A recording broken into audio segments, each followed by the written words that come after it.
Okay, my name is Emile Davis, and I'm a villager from Challengers Village, most historic village in St. Kitts.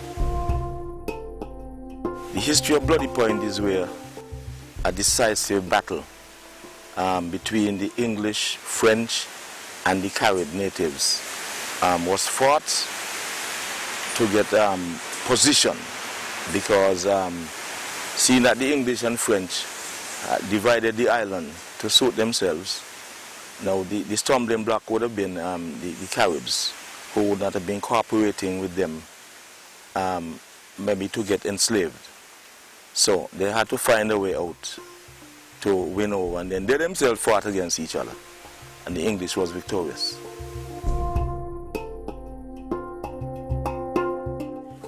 But of course, if I was not connected, I could have been living in the US.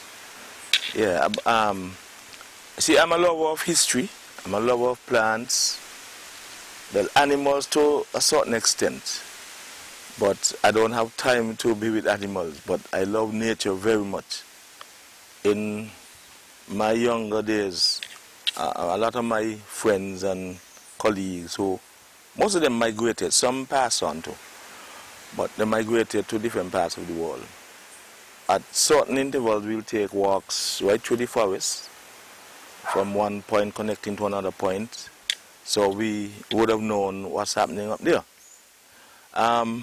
Probably somewhat following some of my father's footsteps, because he had loved the same things.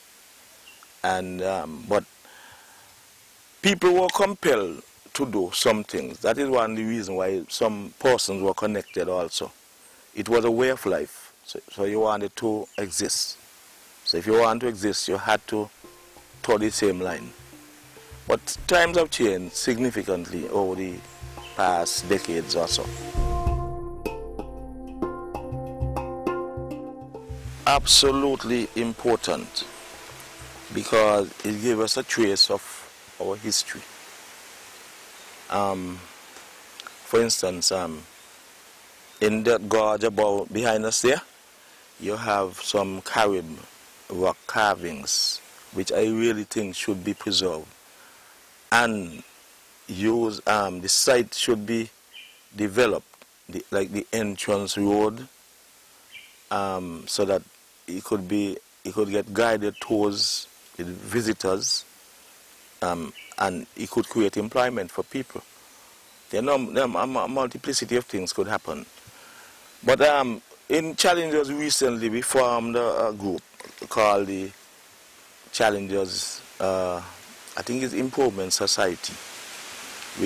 On the holiday weekend past, we had a homecoming. It developed from the local basketball team winning the championship, the senior championship. So those who are following from overseas, who based overseas, they sort of encouraged it. But it was an idea that was played around, not by myself and a number of others for a long time, but we never really put it into being. But I'm hoping that now that something has started officially, we could move on. And one of the aims, again, I suggested to them that we try to get the road, the entrance road, cleared and properly kept.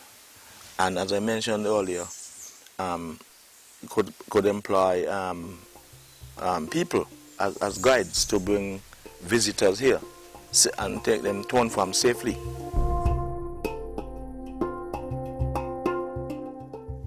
I saw something in Barbados which I feel we could copy from. When you go to visit Harrison's Cave,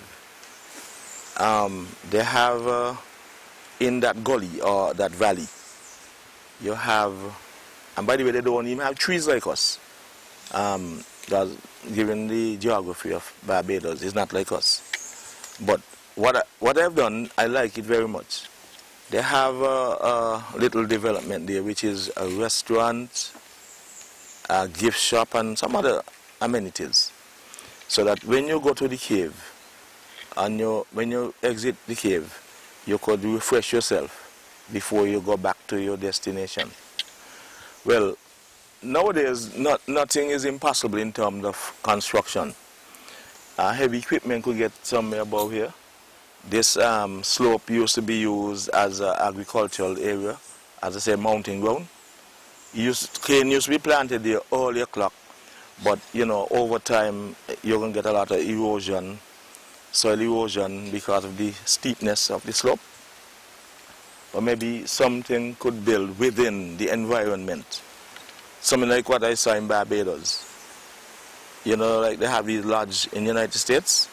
Not on a grand scale like that, but something built within our environment. And I think they say in Fiji, in fact I've seen some photographs with Fiji, where hotels have to be built within the environment. So we could do something like that. It could be something that people could stay overnight or whatever. Once you have everything in place, like security, etc.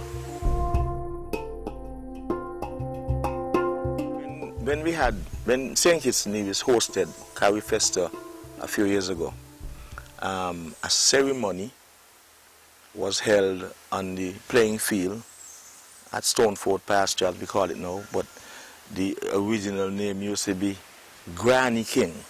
And it was a service of atonement. I attended it because, as I say, I'm very curious and interested in things like these. But the Bible talks about atonement, you know, service of atonement. So to me, there's some crossover or mix of Christianity with other religions.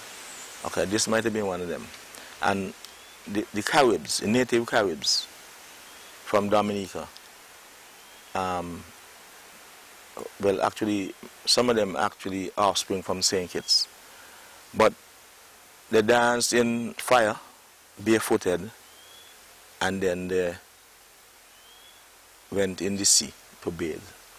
But they say when they do it in Dominica, they're going a river because they have a lot of rivers. And when we were nodding, getting sleepy, we were given a drink called Cassidi.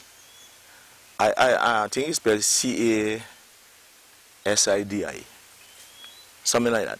But it is made from roots and barks from whatever trees. Tastes nice, not chill.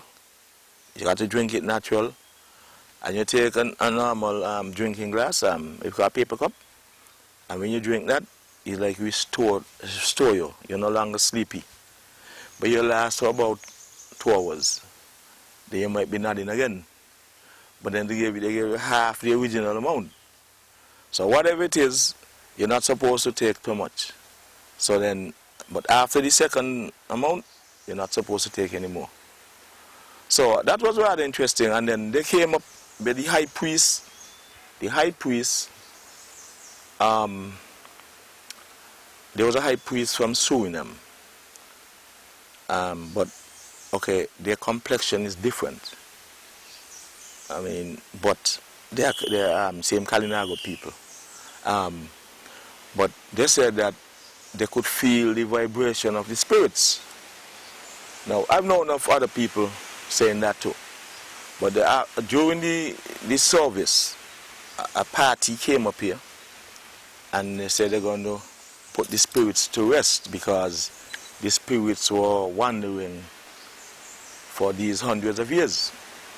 Now, I would enlarge on this a little bit because now that they've said that, I believe because of what a number of us have seen in the past. Because on the other side of the Stoneford playing field, where you have a housing development, we used to go there to, we say, break cane when he was on the sugar cane, when we were playing with a football or cricket, and we go there to look in. On a couple of occasions, we would have seen what we think the Caribs used to look like. And then, like, you can't move, like, it kind of dumb you.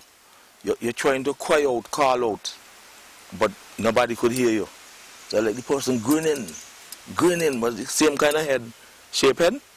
Because they say when the Carib children born, they shape the head how they wanted them. But they came here, and they said they put them to rest.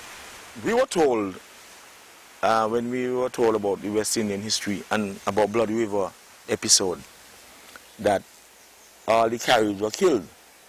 But after I got a little older, I used to say, no, I can't believe, because even in war, anyway in war, everybody don't get killed. Unless you had a massacre of a particular area. But people often retreat. And the Caribs told us there are some names of some Caribs in Dominica on the reservation, originated from St. Kitts. I never seem to remember the two names, but one is indelible, and that is the name Langley. But I normally talk about this thing a bit, and I've come across some Langley. The Langley is well, I knew one person when I was going to school, but the person migrated somewhere, I don't know where.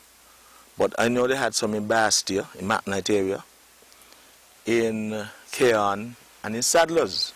The last Langley I get to know was in Sadlers. But looking at the Langley, you could see, look at the face, you could see a bit of the Carib. He's more dark skinned, but you could see, and then getting deep into the discussion, he told me who his forerunners were. So you see, they came from Carib background. Okay? There were the people around too. I remember Mr. Lamb, when he was alive, said that he from Carib back. He was a half Carib. Yeah. And he had some others around. Can't recall them right now. So, you see, we're full of information, but the information want to be developed and properly and put it in some good form, so that not just our own people, but it's more important for our people to know, but visitors could know exactly, as close as possible, what happened during the time people came from the other lands to join the Caribs on St. Kitts. A long, long time ago, when we read about it, it was some sort of fantasy.